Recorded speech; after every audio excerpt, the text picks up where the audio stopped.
Very good morning class. Welcome to our YouTube channel RPSC bio academy. देखिए, हम जो unit discuss कर रहे थे वो कर रहे थे सेल यूनिट ऑफ लाइफ, जिसमें साइटोस्केलेटन के बारे में डिस्कशन कर रहे थे।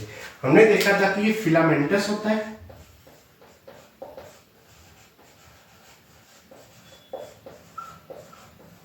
प्रोटीनेशियस होता है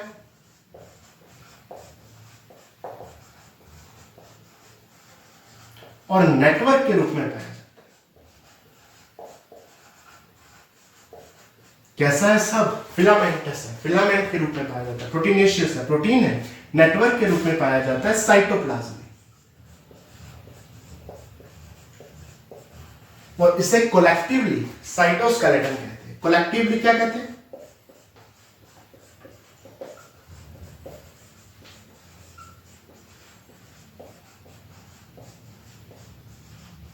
साइटोस्केलेटन कहते हैं। कोलेक्टिवली क्यों?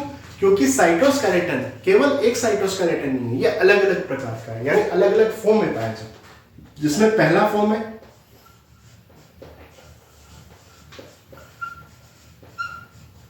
Microtubules,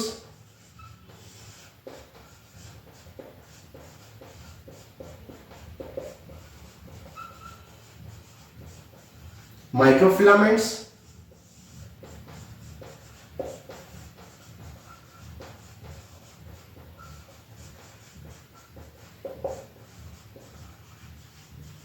intermediate filaments.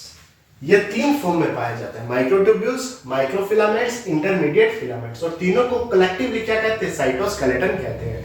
हमें तीनों ही पढ़ने हैं, जिसमें सबसे पहले पढ़ेंगे माइक्रोट्यूब्यूल्स के बारे में।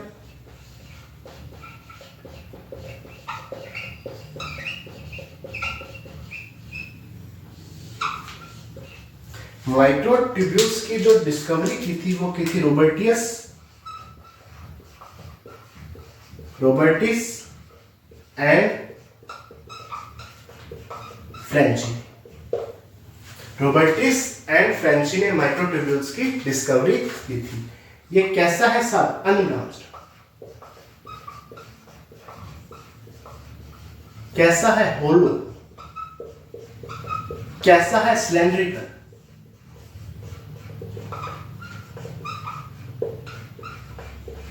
अनब्रांच्ड है, सिलेंड्रिकल है, होलो है, जो कि अल्फा ट्यूबुलिन और बीटा ट्यूबुलिन का बना हुआ है, यानी ये ट्यूबुलिन प्रोटीन का बना हुआ है। ट्यूबुलिन प्रोटीन का बना हुआ है, अल्फा ट्यूबुलिन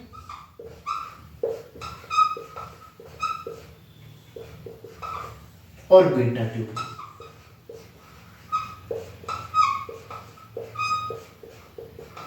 अल्फा ट्यूबुलिन और बीटा ट्यूबुलिन दो चीजों का मिलकर बना हुआ है, यानी दोनों का डाइमर है। दोनों अलग अलग है तो हेट्रो।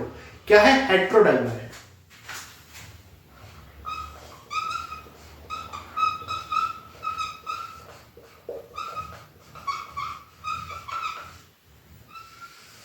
क्या है साहब? हेट्रोडाइमर। हेट्रोडाइमर मतलब, डाइमर मतलब दो चीजों का मिलकर बना हुआ है, अल्फा ट्यूबुलिन और बीटा ट्यूबुलिन। हेट्रो का मतलब दोनों अलग अलग प्रकार की है, तो एक अल्फा है एक बीटा है।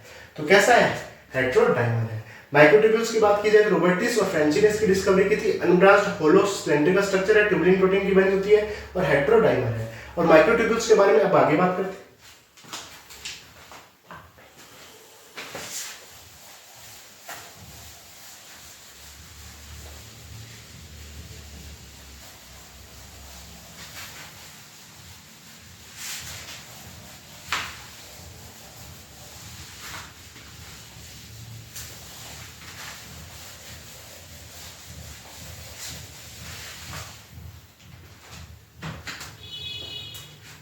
देखिए, अगर मैं आगे माइक्रोट्यूब्यूल्स की बात करूं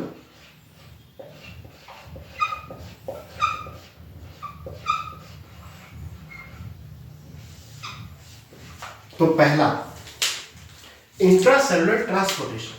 सेल के अंदर अगर कोई ट्रांसपोर्टेशन करना हो,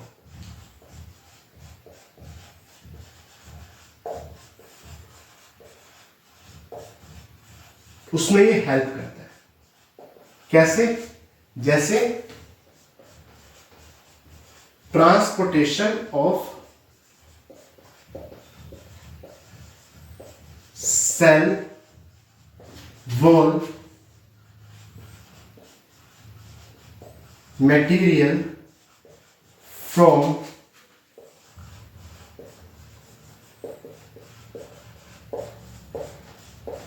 Golgi complex, transportation of cellular material from Golgi complex outside the cell to outside the cell. अगर आपको सेलुलर मटेरियल की ट्रांसपोर्टेशन करवानी है सेल के बाहर की तरफ outside the cell Golgi complex के थ्रू, कौन काम करेगा? माइक्रोट्यूब्यूल्स। इसके अलावा सेल की शेप बनाएगा, सेल की शेप बनाएगा। इसके अलावा अगर मैं आगे बात करूं, सीलिया, फ्लैजिला की मूवमेंट के लिए रिस्पॉन्सिबल है। स्पिंडल फाइबर का फॉर्मेशन करेगा,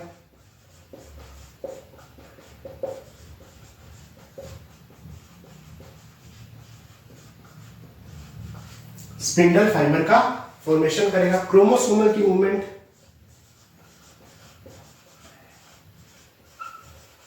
क्रोमोसोमल मूवमेंट के लिए रिस्पॉन्सिबल है, क्रोमोसोम की मूवमेंट के लिए रिस्पॉन्सिबल है। सेल की शेप बनाएगा, सीलिया फ्लैजिला की मूवमेंट के लिए रिस्पॉन्सिबल है। स्पिंडल फाइबर का फॉर्मेशन करेगा। इसके अलावा प्रोटोप्लाज्मिक स्ट्रीमिंग के लिए रिस्पॉन्सिबल है, प्रोटोप्लाज्मिक स्ट्रीमिंग के लिए रिस्पॉन्सिबल है। देखिए अगर मैं एक माइक्रोट्यूब्यूल की बात करूं,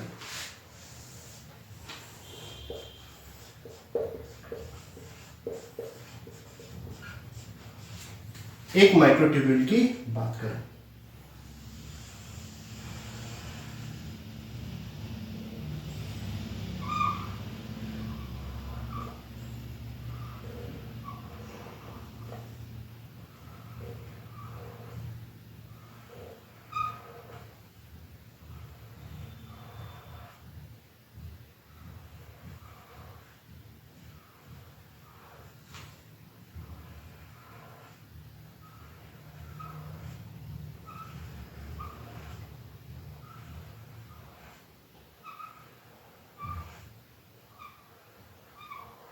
अगर मैं एक माइक्रोट्यूब्यूल की बात करूं तो 13 स्फेरिकल यूनिट से मिलकर बना हुआ। कितनी स्फेरिकल यूनिट्स हैं?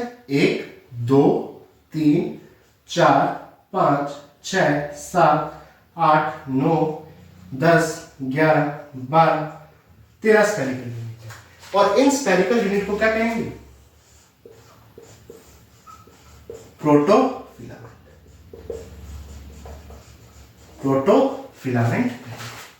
ठीक है, माइक्रोट्यूब्यूल्स की बात की जाए तो इंट्रासेलुलर ट्रांसपोर्टेशन, एक सेल के अंदर किसी चीज का ट्रांसपोर्ट करना है तो कौन काम करेगा?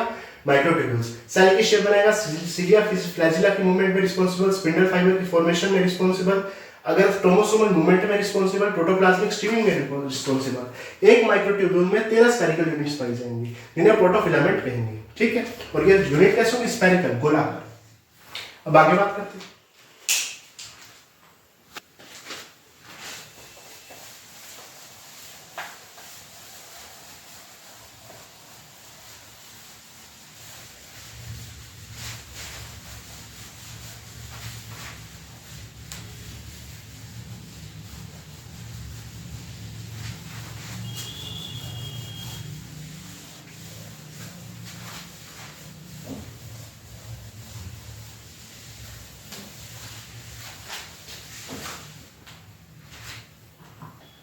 देखिए अब बात करते हैं माइक्रोफिलामेंट्स की।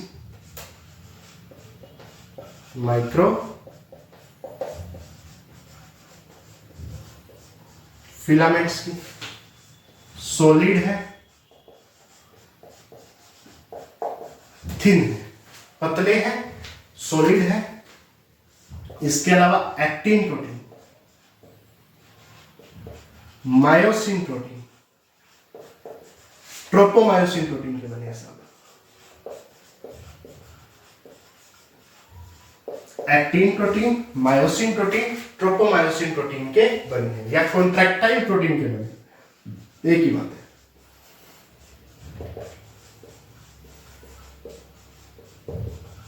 कॉन्ट्रैक्टाइल प्रोटीन के बने हैं। अगर मैं आगे बात करूं एनिमल सेल में, एनिमल सेल में जब साइटोकाइनेसिस की क्रिया होगी, साइटोकाइनेसिस की क्रिया होगी, उस समय सेल फ्यूरो का निर्माण करेंगे, कोशिका खांच का निर्माण करेंगे। किसका निर्माण करेंगे? कोशिका खांच का। एनिमल सेल में साइटोकाइनेसिस के समय सेल फ्यूरो या कोशिका खांच का निर्माण करेंगे। इसके अलावा अगर मैं आगे बात करूं तो सेल के मूवमेंट में हेल्प करेंगे, घाव भरने में, वाउंड हीलिंग, घाव भरने में हेल्प करेंगे। इसके अलावा अगर मैं आगे बात करूं तो मसल कॉन्ट्रैक्शन,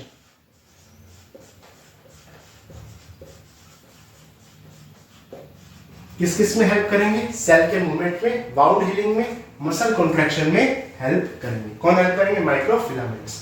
ठीक है, और ये पाए कहां जाएंगे? ये बेसिकली पाए जाएंगे सेल मेम्ब्रेन, सेल मेम्ब्रेन के कोर्टिकल रीजन, सेल मेम्ब्रेन के कोर्टिकल रीजन में पाए जाएंगे। माइक्रोफिलामेंट थिन होंगे, सॉलिड होंगे, एक्टिन, मायोसिन, ट्रोपोमायोसिन प्रोटीन के बने होंगे, या यूं कहूं तो कॉन्ट्रैक्टाइल प्रोटीन के बने होंगे। क्या काम करेंगे? एनिमल सेल में साइटोकाइनेसिस के समय सेल फ्यूरो का निर्माण करेंगे, कोशिका खांच का निर्माण करेंगे, सेल के मूवमेंट में, वाउंड हीलिंग में, मसल कॉन्ट्रैक्शन में, या सेल मेम्ब्रेन के कोर्टिकल रीजन में ये उपस्थित होंगे। ठीक है, अब आगे बात करते हैं।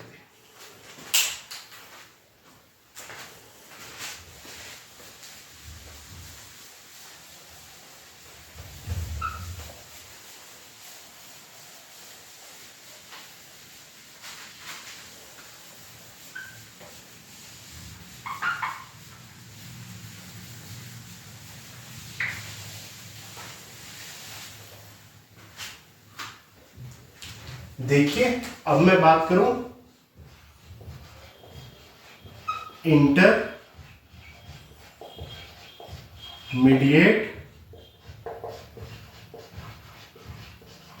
फिलामेंट्स की, तो ये वाइमेंटिन, डेस्मीन, केराटिन,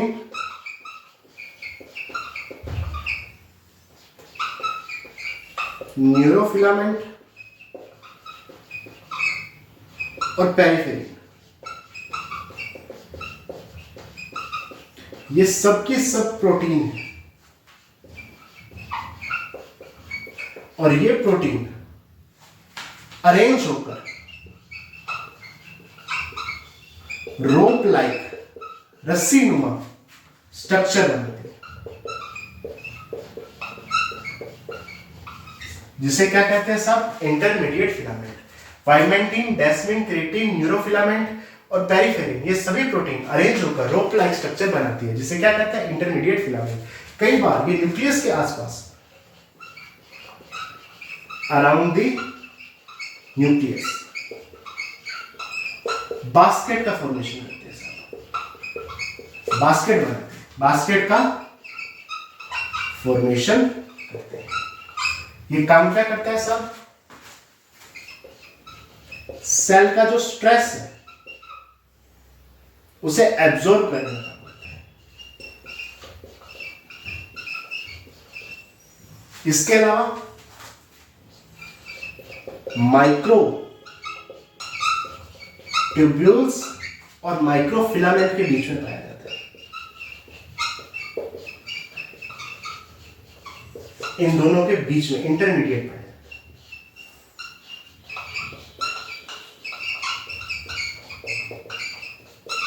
देखो, इंटरमीडिएट फिलामेंट्स की बात की जाए, वाइमेंटिन, डेस्मिन, क्रेटिन, न्यूरोफिलामेंट और पेरिफेरिन प्रोटीन के बने होते हैं, जो अरेंज होकर रोप लाइक, रस्सी नुमा स्ट्रक्चर बनाती है। कई बार न्यूक्लियस के आसपास ये बास्केट का फॉर्मेशन या बास्केट लाइक स्ट्रक्चर भी बनाते हैं। बास्केट लाइक स्ट्रक्चर या बास्केट का फॉर्मेशन भी करते हैं। सेल के स्ट्रेस को एब्जॉर्ब करते हैं, माइक्रोट्यूब्यूल्स और माइक्रोफिलामेंट के बीच में इंटरमीडिएट का काम करते हैं। ठीक है, अब आगे बात करते हैं।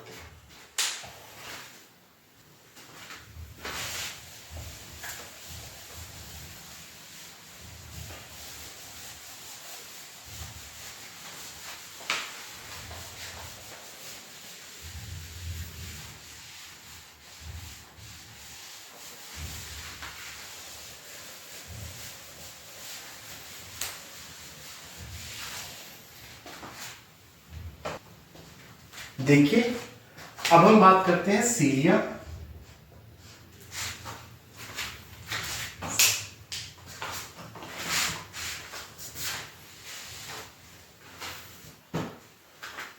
देखिए, अब हम बात करते हैं सीलिया एंड फ्लैजिला की। सीलिया और फ्लैजिला की बात कीजिए। सीलिया जिसका सिंगुलर है सीलियम और फ्लैजिला जिसका सिंगुलर है फ्लैजिलम, दोनों आउटग्रोथ है।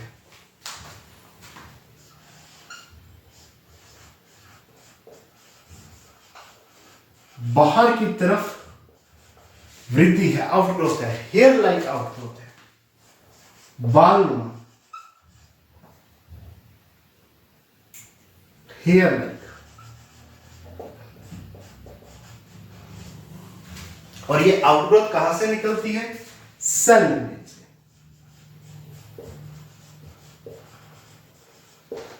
कहां से निकलती है? सेल मेम्ब्रेन से। अगर सीलिया की बात की जाए तो ये small in size, more in number,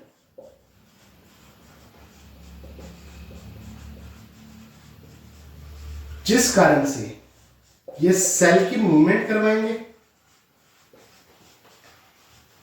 या सेल के बाहर की तरफ जो लिक्विड मटेरियल है, जिसे पेरिफेरल लिक्विड मटेरियल बोलते हैं या सराउंडेड फ्लूइड बोल दो,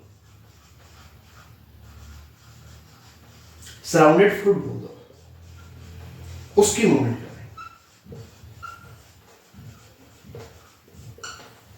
ठीक, सीलिया स्मॉल इन साइज है, साइज में छोटे हैं, लेकिन मोर इन नंबर, नंबर में ज्यादा है, संख्या में ज्यादा है। या तो ये सेल की मूवमेंट कराएंगे या जो सराउंडेड है फ्लूइड उसकी मूवमेंट करवाने में काम आएंगे। जबकि फ्लैजिला, फ्लैजिला कैसा है? Large in size, less in number. Number में तो क्या है? कम है, संख्या में क्या है? कम है, लेकिन साइज कैसा है? लार्ज। ये साइज लार्ज होने के कारण सेल की मूवमेंट ही करवाएगा।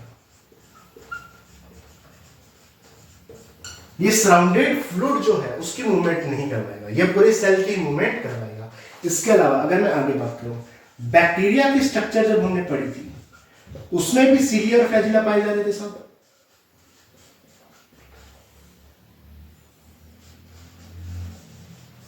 लेकिन ये चीज है कि बैक्टीरिया की सीलिया और फ्लैजिला और एनिमल्स की सीलिया और फ्लैजिला में स्ट्रक्चर का डिफरेंस है। इसका डिफरेंस है, ये स्ट्रक्चर अलग है। स्ट्रक्चर क्या है? डिफरेंट है। अब इस सीलिया और फ्लैजिला के स्ट्रक्चर को देखते हैं।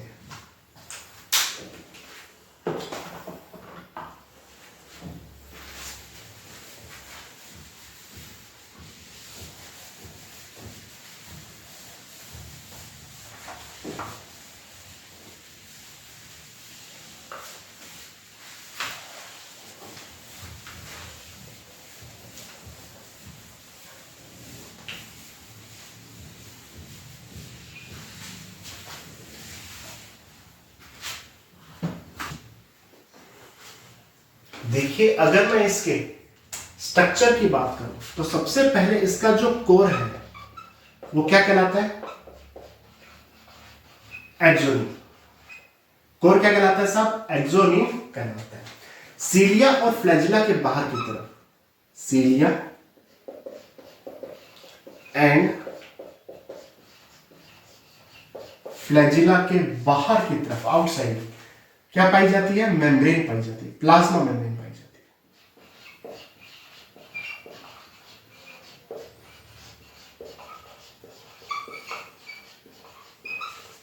प्लाज्मा मेम्ब्रेन पाई जाती है। पेरिफेरल रीजन में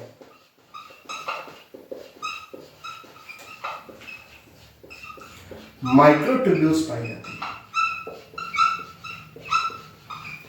पेरिफेरल रीजन में माइक्रोट्यूब्यूल्स पाई जाती है और कितनी होती है संख्या में? 9। पेरिफेरल रीजन में 9 माइक्रोट्यूब्यूल्स पाई जाती है जो कि डबलेट होती है। ये ए ट्यूब्यूल और बी ट्यूब्यूल की बनी होती है। ए ट्यूब्यूल और बी ट्यूब्यूल की बनी होती है। पेरिफेरल रीजन में 9 माइक्रोट्यूब्यूल्स पाई जाती है जो कि डबलेट फॉर्म में पाई जाती है। डबलेट मतलब दो चीजें होती है, एक ए ट्यूब्यूल होती है और एक बी ट्यूब्यूल पाई जाती है। ठीक है, ये जो माइक्रोट्यूब्यूल है ये दूसरी माइक्रोट्यूब्यूल से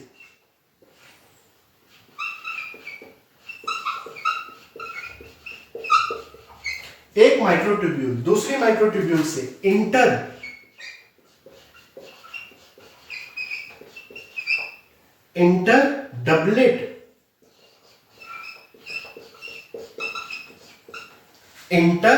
डबलेट ब्रिज द्वारा या बीए लिंकर द्वारा जुड़ी रहती है। इंटर डबलेट ब्रिज द्वारा या बीए लिंकर द्वारा जुड़ी हुई रहती है। ये जो पेरिफेरल माइक्रोट्यूब्यूल है, ये पेरिफेरल माइक्रोट्यूब्यूल की बात कर रहे हैं हम। ये सारी बात किसकी चल रही है? पेरिफेरल माइक्रोट्यूब्यूल की।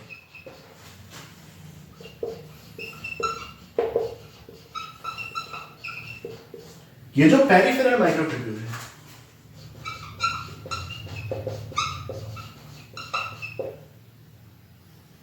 पेरिफेरल माइक्रोट्यूब्यूल, इसमें एक प्रोटीन पाई जाती है जो एंजाइमेटिकली एक्टिव प्रोटीन है। Enzymatically active protein.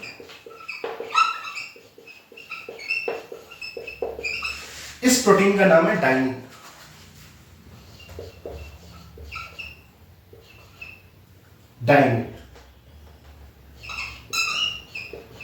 प्रोटीन का क्या नाम है? डाइनिन, जो कि डाइनिन आर्म्स द्वारा यहां पर पाई जाती है। डाइनिन आर्म्स द्वारा पाई जाती है। यहां पर पेरिफेरल माइक्रोट्यूब्यूल में enzymatically active protein dynein arms द्वारा यहां पर पाई जाती है। ठीक है, और ये प्रोटीन कौन सी है? डाइनिन प्रोटीन है।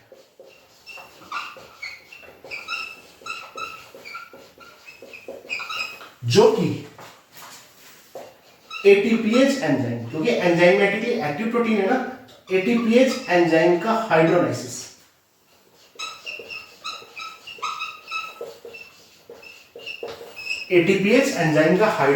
करके एटीपी बनाती है और इस एटीपी का यूज मूवमेंट करने में काम में आता है। जो मूवमेंट होती है ना सीलिया और फ्लैजिला द्वारा, उस मूवमेंट में जो एटीपी यूज आती है वो यहां से बनती है। देखो, कोर एक्सोनियम कहलाता है। सीलिया फ्लैजिला के चारों तरफ, बाहर की तरफ प्लाज्मा मेम्ब्रेन पाई जाती है। पेरिफेरल में माइक्रोट्यूब्यूल्स की संख्या 9 होती है। ये डबलेट फॉर्म में पाई जाती है। ये दो प्रकार की ट्यूब्यूल से मिलकर बनी होती है, ए ट्यूब्यूल और बी ट्यूब्यूल। ठीक है, पेरिफेरल माइक्रोट्यूब्यूल दूसरी पेरिफेरल माइक्रोट्यूब्यूल से इंटर डबलेट ब्रिज या बीए लिंकर द्वारा आपस में जुड़ी हुई रहती है। पेरिफेरल माइक्रोट्यूब्यूल में enzymatically active protein dynein arms के रूप में पाई जाती है।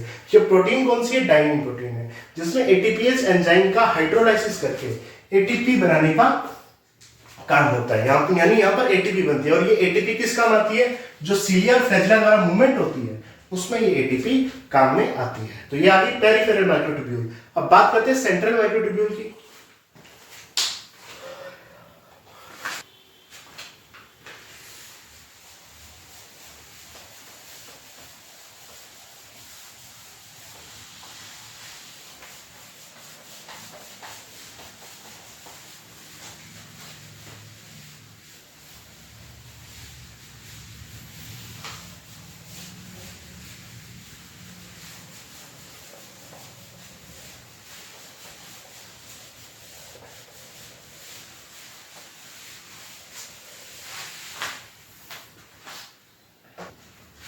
देखिए अब बात करते हैं सेंट्रल माइक्रोट्यूब्यूल्स की।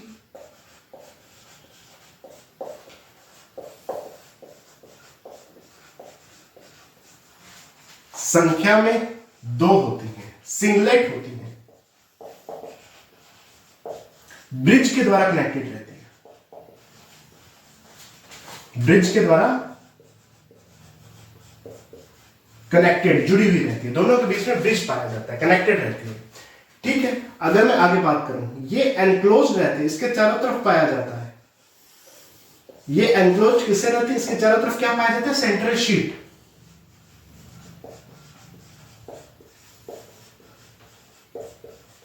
क्या पाई जाती है साहब, सेंट्रल शीट पाई जाती है। किससे एनक्लोज रहती है, सेंट्रल शीट से। सेंट्रल शीट एक तरफ से रेडियल स्पोक से जुड़ी रहती है और एक तरफ से पेरिफेरल माइक्रोट्यूब्यूल से जुड़ी रहती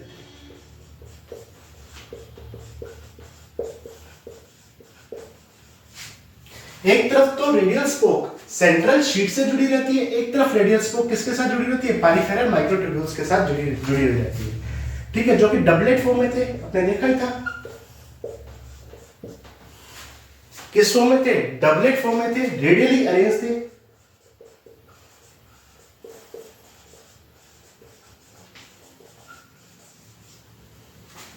रेडियली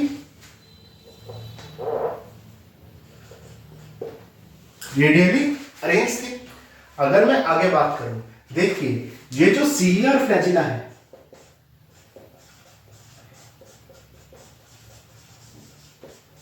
ये सेंट्रियोल जैसे स्ट्रक्चर के रूप में बाहर निकलते हैं, सेंट्रियोल जैसे स्ट्रक्चर के रूप में बाहर निकलते हैं और बेसल बॉडीज बनाते हैं।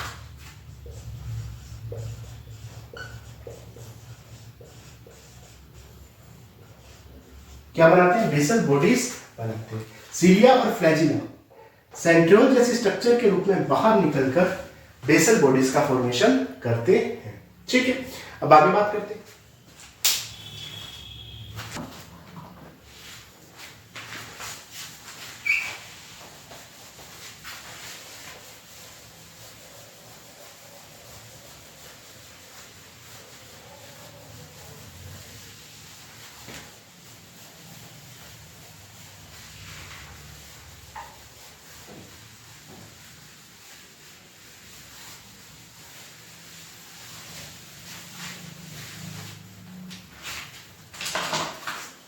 देखिए जैसे ये सीलिया और फ्लैजिला का क्या है डायग्राम है, इसमें सबसे बाहर की तरफ ये वाली चीज सा, ये है प्लाज्मा मेम्ब्रेन।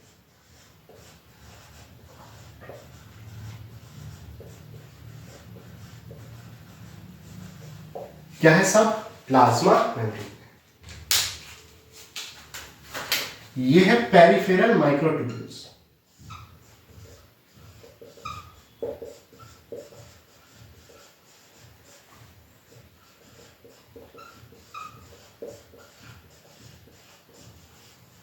पेरिफेरल माइक्रोट्यूब्यूल्स जो कि डबलेट फॉर्म में पाई जाती है, ए बी ए बी, इस तरह से।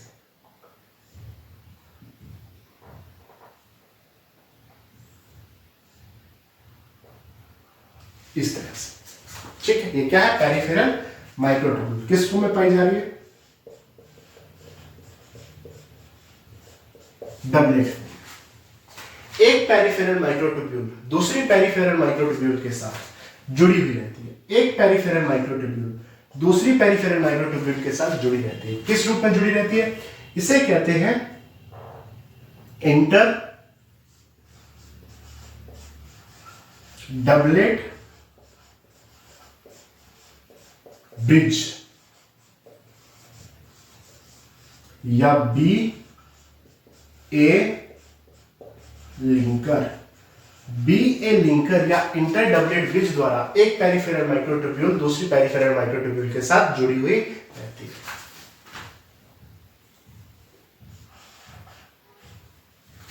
ठीक है, यह सब डाइनिंग आर्म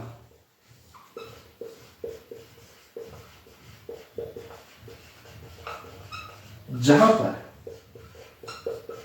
एटीपीएच एक्टिविटी पाई जाती है, एटीपीएच एक्टिविटी पाई जाती है, जहां पर जो एनर्जी बनेगी उस एनर्जी का प्रयोग मूवमेंट के लिए होगा। सीलिया और फ्लैजेला मूवमेंट करेंगी तो उसमें जो एनर्जी का यूज होगा वो यहां से बनेगी एटीपीएच एक्टिविटी से। ये क्या है? डाइनिंग आर्म्स है। ठीक है, और पेरिफेरल ट्यूब्यूल से एक रेडियल स्पोक निकलता है, ये रेडियल स्पोक है।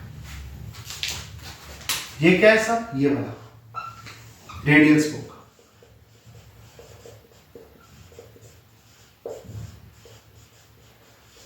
रेडियल स्पोक ये वाला, ये रेडियल स्पोक है। ये है सेंट्रल माइक्रोट्यूब्यूल, ये वाला।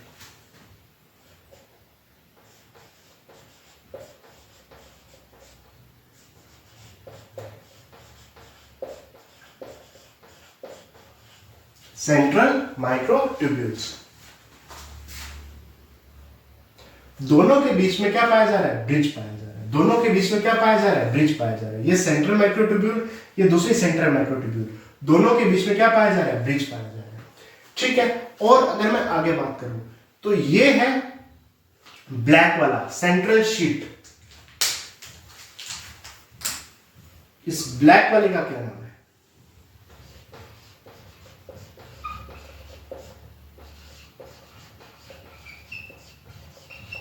Central sheet. ये ब्लैक वाला क्या है? सेंट्रल शीट पाई जाती है। किसका डायग्राम है? सीलिया और फ्लैजेला का। बाहर की तरफ पेरिफेरल माइक्रोट्यूब्यूल्स पाए जाते हैं जिनकी संख्या 9 होती है, डबलेट फॉर्म में पाए जाते हैं।